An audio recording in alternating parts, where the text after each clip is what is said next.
I'm paler than a white Christmas, so it makes me look like I actually have some type of complexion and tans. Crazy drunk rednecks. Oh, it's not all about you anymore. It's rock star with a mad scientist. Swallow your pride a little bit. I'm bored or not having fun. You know, are you Driving the car. Does it make you want to move? Is there Brake, accelerate. So how do you want me to start out? Let's give puppies. Oh, why are you giving puppies? Your cheeks are sore from smiling so much. Think about shirt color. Okay, what was I even going with that? Like you should give German Shepherds cats instead. What's wrong with you? Light bulb going off on top of my head. So I was on the bus and on McDonald's. Like, oh my goodness. There they are. Sorry.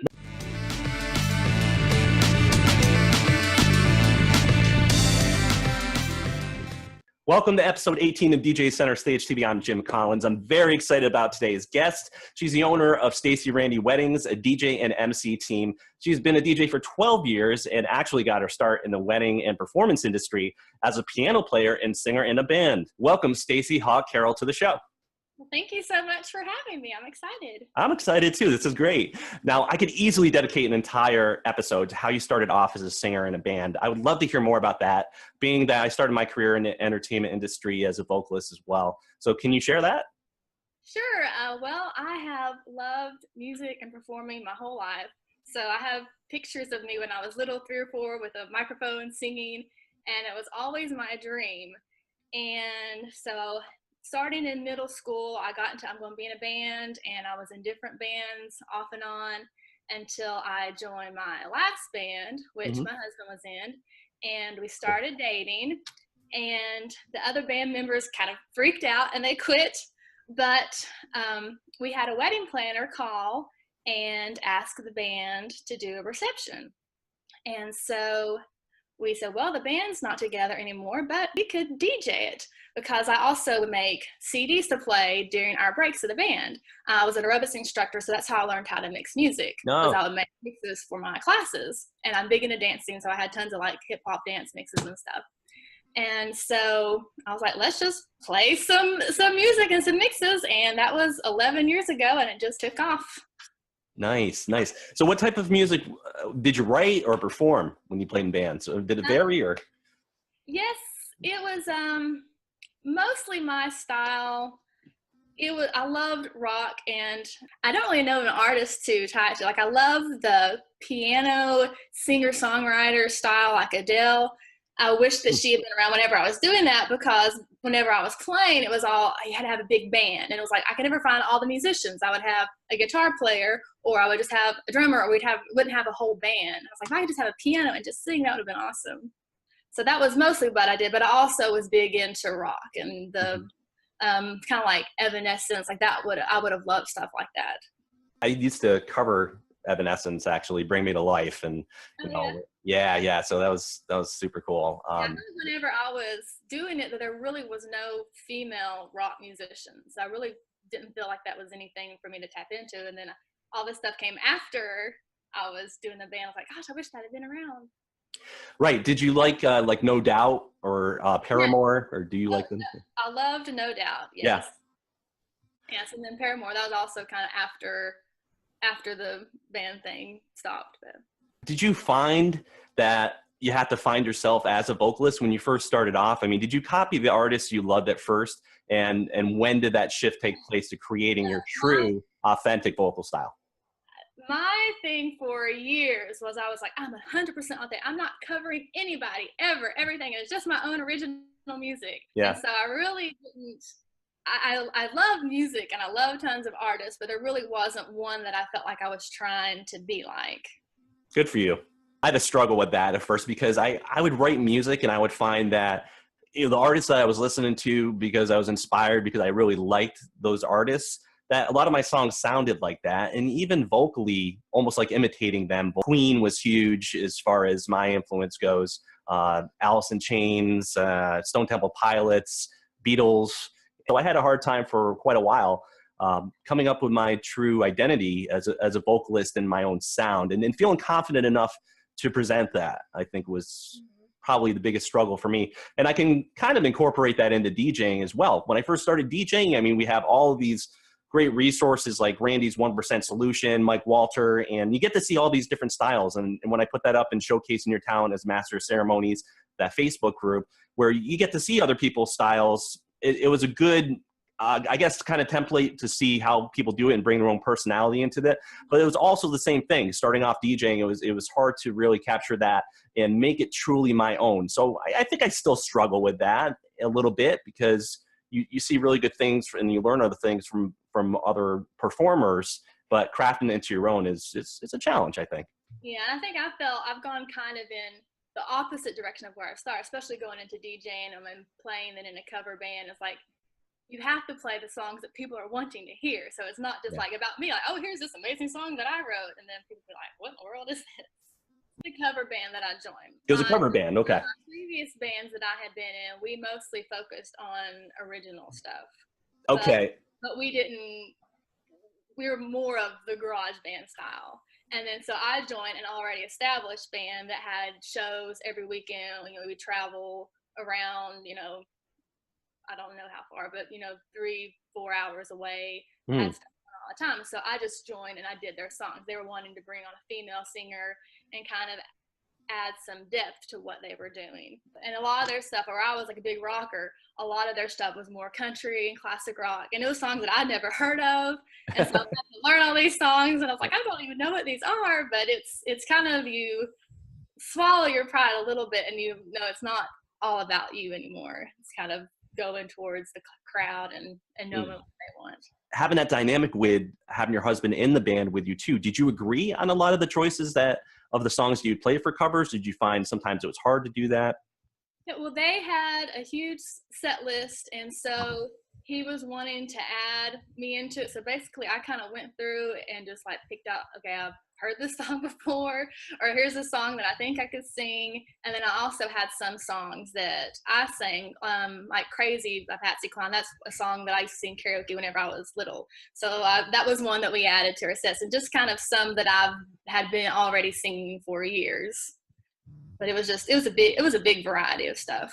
When I was in 1st or 2nd grade, my parents got me a karaoke machine for Christmas. And so it came with, I don't know, 3 or 4 tapes of different songs. And one of the songs on it was Crazy. And so that was one that I sang a lot. That and Black Velvet was on that. I sang that one a lot. And it was a very just random songs. Like one was Ice Ice Baby, and then I'm Too Sexy. Like it was a super random karaoke tape. But so it's like I listened to those songs over and over and over because they were on those tapes that I got then. The biggest thing from being a musician first for me is mixing and understanding the math of music. So it's not just even if you have your BPMs lined up, it's not just okay going in this song and then the next song starts. Like it has to make sense. You have that, you know, the 8 count or 1632, you hear when the phrasing ends. And also being an aerobics instructor and dancer too, I can just hear a song and I know what point it is and like where it is with the math. And so you know where the beat needs to come in. Right. And I think that's helped me a lot, whereas kind of that way of thinking was already established to me instead of starting out saying, oh, I want to be a DJ and then having to learn that. So I think that was a huge help. So your passion for singing, and when that merged with DJing, did you have a preference of one over the other, or do you now? Well, really, whenever we switched from the band to DJing, we were tired of being in the bars playing until, 3 in the morning out. I mean, a lot of nights we would come home, eat breakfast, and then go to bed. Like it was that late of a night. And you get like $200 or something crazy. Yeah.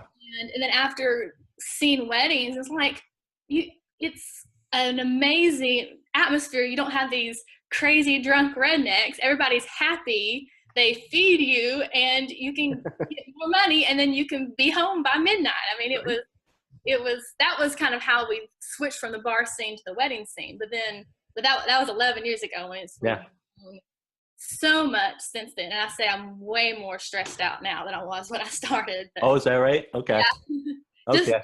Just the importance that I put on each wedding, and it's not my comfort anymore. Before it was like, oh, this is a great thing for us, but now it's like, no, I want to make it about you know, the couple and giving them what they want. It's been a totally mindset shift. Now you're in the process of putting together a set of articles focusing about the ABCs of DJing. That sounds awesome. Can you share a little bit of the content with our listeners? Yes, sure. So I'm going to be coming out with those articles, and we just start with each letter of the alphabet, starting with A and going on down. And each letter, it has something that applies to the industry. And do you want me to just kind of start with A? And yeah, go for it, please. So we'll start with A. A stands for action. And so really think about, what do you want the song that you're playing make your audience do? So we all know there's a lot more to song selection than just playing a hit song. So now if your goal is to have this high energy dance floor and you play this song and it might be one that people love when they hear in their car, but it doesn't really translate well to the dance floor. And so people are standing there like, okay, what do I do now? So it's just really knowing what the action is that you want to happen and knowing what the action is going to be whenever you play that song. Like Closer by the Chainsmokers. Great song, but BPMs for that, and just it's hard to kind of get people up and going. I used it for one event I did at a high school dance, and I was able to create energy from it, but I had to bring it, you know, as far as on the microphone, get the energy on the mic to get people to jump up in the air for that, but it's very challenging to do that. So I think that a lot of the songs that are hits right now are mostly like what you would call those listening in your car songs. Yes. So that's something I talk about in one of my other letters also, but it's finding those parts of the song that does have that energy and makes people want to move, and then coming in and doing your own edits, which is also another letter that I have. And maybe picking out those parts that people know that what they want to hear. And if it's a song that's requested a lot, you can still play that, but people aren't standing around and waiting through the boring parts, as I call them. So it's really knowing how the crowd's going to respond and editing it so that it makes sense. I'll go back to letters. So B is for beat, and it's pay attention to the BPM. And I know everybody's not a beat mixing DJ, and that's okay. It's not everybody's thing, but I always recommend to be conscious of the flow of the music. And it's important that the order of your songs makes sense. So again, even if you aren't beat mixing, you want that next song when it comes on for the audience like, oh yeah. And whenever you abruptly switch BPMs, or if it's what I say, a song that doesn't make sense to play it next, it has that feeling of finality. So people are standing there, there's a stop, and they're like, okay, that last song's over. What's getting ready to happen next? And they have that pause and that moment where they're like hearing the next song and deciding if they want to get back into it. And so I always try to not have that pause if you can help it, because in that pause is where people decide like, oh, that song's over. Let's go walk off the dance floor. Let's go do something else. And it can just kill your momentum, even if you might be playing a popular song next, if it's something that just doesn't make sense musically to play next. Now, that's a very good point. You know, abruptly switching the BPMs, it kills the energy. And you have people kind of turn around and look back at you when you're performing as a DJ and go, what in the world just happened? And that's my goal, is that whenever that next song, it just goes with what's happening. And which is, I mean, I do like beat mixing and I do recommend it, but I never want to be like, oh, everybody has to be BM if you're going, I mean, has to beat mix if you're going to be a DJ. But, you know, if the next song, you want it to just, everybody staying in that mindset and in that same feel. And if you are going down to a slow song, then you have the song that has a good in and just for everything to make sense. So even like if I'm doing dinner music and it's just the crossfade, you know, I'm very particular. I think I'll set my crossfades at the right point, and even for things like that, I want the song that they hear next to just, it sounds natural, and then they're like, yeah, and it keeps on going. Even if I'm doing a wide variety of genres, I don't want it to be that, what, where'd this come from? So that's what I try to stay away from. It sounds like you're very conscientious too. So you have cocktail music and then dinner music. Do you build the energy level and bring it up towards the end of dinner? I like having a higher, like mid to higher fun energy. It depends on what their clients, what they want. Some people, well, back years ago, it seems like everybody wanted that slow string romantic or Frank Sinatra. And, yeah, exactly. Right. But in recent years, a lot of people, they've been wanting, fun, upbeat, acoustic-ish, Jack Johnson, and that's been more popular that people want. And I'll like, throwing in oldie stuff that even, grandparents will come and be like, oh man, I love the music you're playing. And stuff that you can get in a little bit that everybody likes. But before you get to the main dance scene. And so, because I know, you're a younger couple, you're not going to want to just play 60s music all night. So having a variety to begin with that's maybe not your dance type music, but still fun. Okay, so next letter is C, which is for custom. And this is what I am really big about. And that's, don't be afraid to make your own custom edits. And that's a little bit like what I've talked about before, is that there's some songs that are popular and they might get tons of requests, but they really only have that upbeat or danceable hook, or there's just the energy lags throughout the song or the verses. And so some of these, especially the newer songs that are out right now, I make the intro and a hook repeats twice and then go straight into an outro. And so that way people are getting the songs, the songs that they want to hear, and that they don't have to stand around during the boring parts. And that's something that I learned. I know just me going out dancing, and like we used to go out dancing a lot, and I've always been a big dancer, love dancing, still my favorite thing to do. But there would be those songs that you're excited about, but then you're just, okay, come on, let's get to the good part. And so that's my big thing, is playing the good parts. If there's a song that has the boring stuff, then let's just skip it.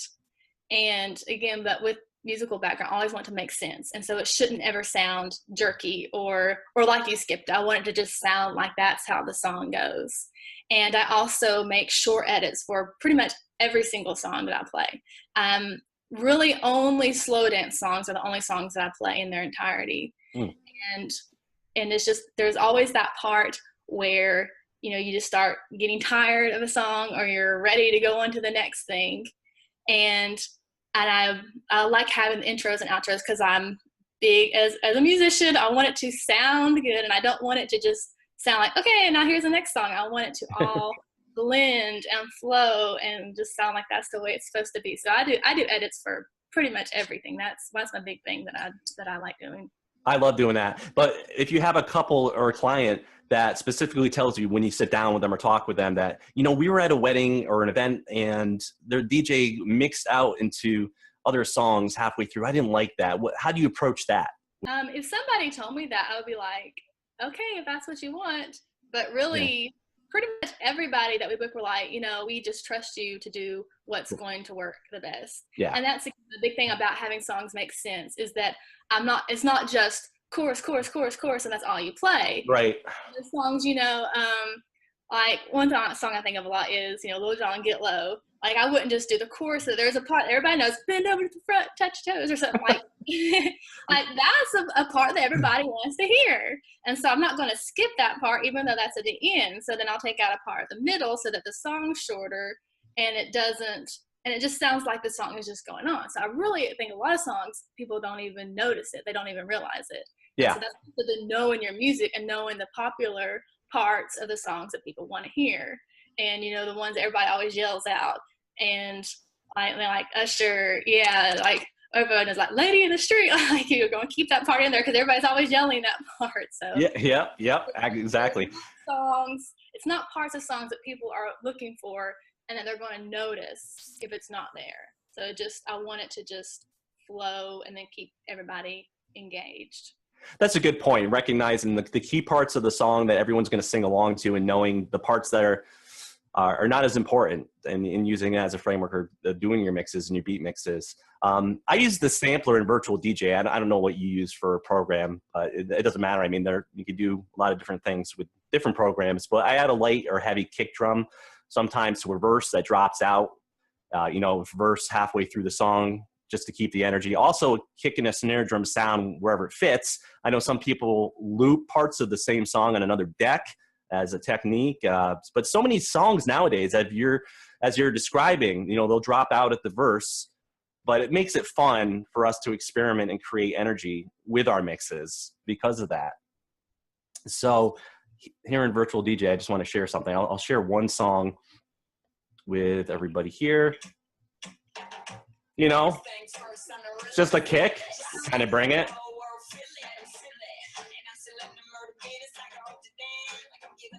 Or you could build energy, so it works. All right, let's talk about D. Go into D. That's next.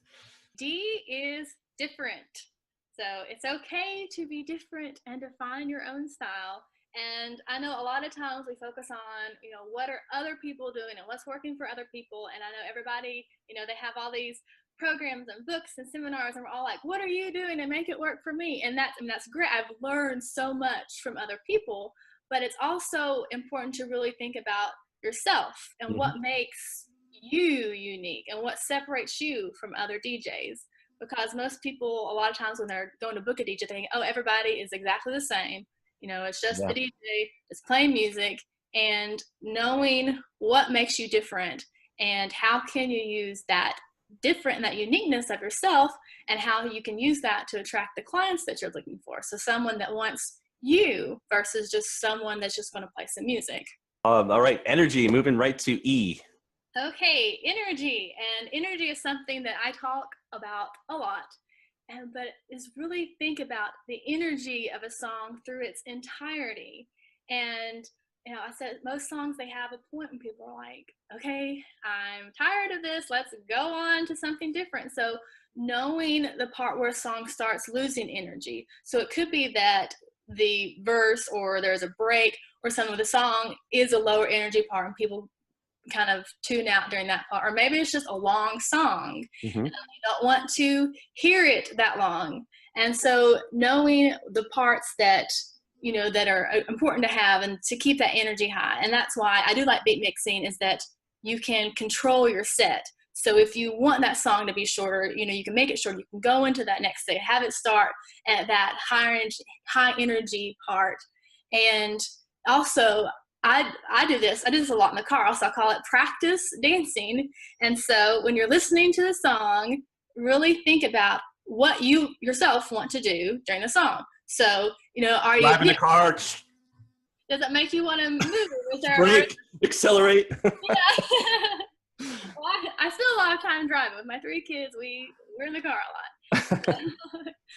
I don't listen to Wheels on the Bus and All McDonald. You know, they're listening to, everything's edited, but they're listening to music I want to listen to.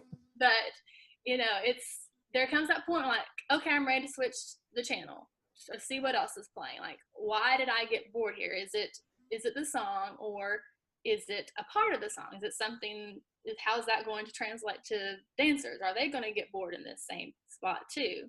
And I love listening to other DJs while I'm driving. I listen to the Pitbull station a lot just because I know there's always DJs, and just hearing how people mix. And you know, a lot of times with that, I don't get bored. They might play a song that I'm sick of hearing. So, you know, I love Ed Sheeran, but there gets that time like I don't want to hear those songs. I've heard them so much. Right. So I kind of always skip over whenever those come on. But it's what makes me engaged when I hear this. And a lot of the song, even if it's stuff that I don't know. And also I always take pictures of songs when I hear them that I like. And so my phone is just full of pictures of a radio screen. But it's like, oh yeah, this is a good one. Let me try this. And then That's cool.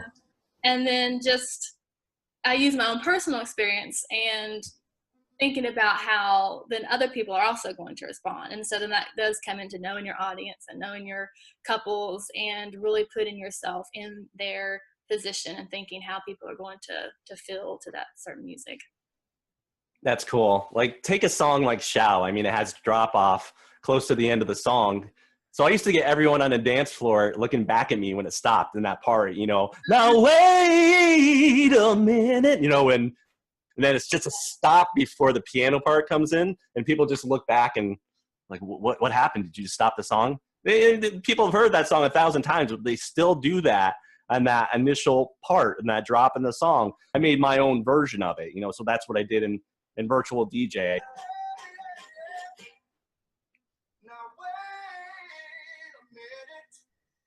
Everyone turns around and looks at you right here.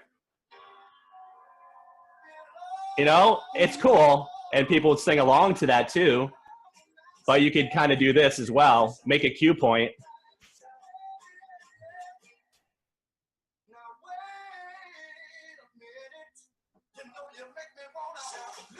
you know? Yeah, and then you don't have that laugh. And just take it out completely because you have the energy that way and you keep the momentum of the song. So, but there's a lot of songs like that. So making your own custom edits of it, as you mentioned. Yes, Definitely. I do have one more letter we got Yeah, time. yeah, sure. So F is for fun. And so this should always probably go without saying, but look like you're having fun. So I know there's a lot to think about, you know, when you're mixing and you're deciding what song, how you want your set to go, and what are you going to be cueing. And I always have these reoccurring nightmares. I don't know if other DJs do, but I always have this reoccurring dream that I'm trying to cue a song or type it into the search, and there's like nothing. And it's like the song's getting ready to end, and I don't have another song queued. Like I have that dream all the time. But I kind of got off on a tangent on that. But I always think about that. I had a bride tell me one time of something that she didn't want to happen at her wedding, and she said she didn't want a DJ that looked like a mad scientist. And so I was like, I know exactly what you mean, because you can just be in that zone and you're focused and you're just hovering over your mixer and you're not even paying attention to the moment. So I try to have a pleasant look on my face, smiling after weddings. A lot of times my cheeks are sore from smiling so much. But, and I don't want to look like this fake smile, but just look like I'm happy to be there. So that even if I'm concentrating, I don't want it to look like I'm bored or that I'm not having fun or not happy about being there. Yeah, I think that's important because if you're caught up in the whole mixing and really focused on it, like I'm thinking of Neil Peart from the band Rush, the drummer. And he's a very technical drummer, but if you look at his facial expressions throughout the entire concert, a Rush performance, it's like that the whole time because he's focused. He has to focus on every note, every drum, every cymbal, every snare he's hitting, or so. I think it's very easy that you can get caught up in that. You're just thinking and you can have just a blank expression on your face. And so I just really try to be mindful and be maybe a little unnatural, but look like it's fun and that I am happy about DJing and not like I'm miserable. That's a very good point, Stacie. And I think you can learn a lot from clients and couples too, and they could bring to your attention some things you don't think of. Like couples and clients, you could learn a heck of a lot from them. Just listen to that. That's a great example. A mad scientist. I love that because you can picture exactly what she was explaining. I mean, I'm finding for a lot of songs that have like a 70 beats per minute, I'm raising some to 95, 114, 120, for example. Since people want to hear them, and you could change the feel and the energy of the song that way. Like, for example, a lot of weekend songs, great songs, but, the majority of them that are in the Billboard or Spotify or whatever, 100 or top 50, they're not danceable. It's hard to think of it that way. Maybe that's just in my mind. I may be totally wrong. Exactly the same way, yes. So by raising the BPMs, I mean, you could create a different atmosphere and feel for those songs or a remix of the song, of course, and do it that way. But, Chainsmokers, there's a lot of popular rap songs right now that are on the Billboard, like number 1, 2, 3. And you're like, okay, you're going to get requests for these. And there's no way you can build the energy with this unless you do something really creative with that. Yeah, that's my action word. Like some of the songs, like, I don't see how you're going to move. Like you can listen to it and you can like it. Yeah. But it doesn't have that, like you're not gonna, it's not inspiring to get you out there dancing. And I'm thinking about that. I mean, I have a high school dance tonight and I know that's going to happen. That's what happens every single time. Requesting a song with that low energy or just a very popular artist. Like, what's another one? Future. Like Future, like everything's on the Billboard for Future right now. And I'm like, what in the world can we try with Future mix to make it something a little bit more energy in it and get the songs out there? But Stacie, what's the best way for DJs to get in touch with you? The best way to get in touch with me, honestly, is through Facebook, because I have my phone with me all the time. And, if you're a personal friend on there, you can do a personal message, or you can go through our business page, Stacie Randy DJ, either one, but I get those immediately, and that's probably the best way. Stacie, thanks so much for coming on the show and offering your knowledge and awesome content for our listeners. Stay tuned next week for episode 19. Thanks again, Stacie. Take care, everyone.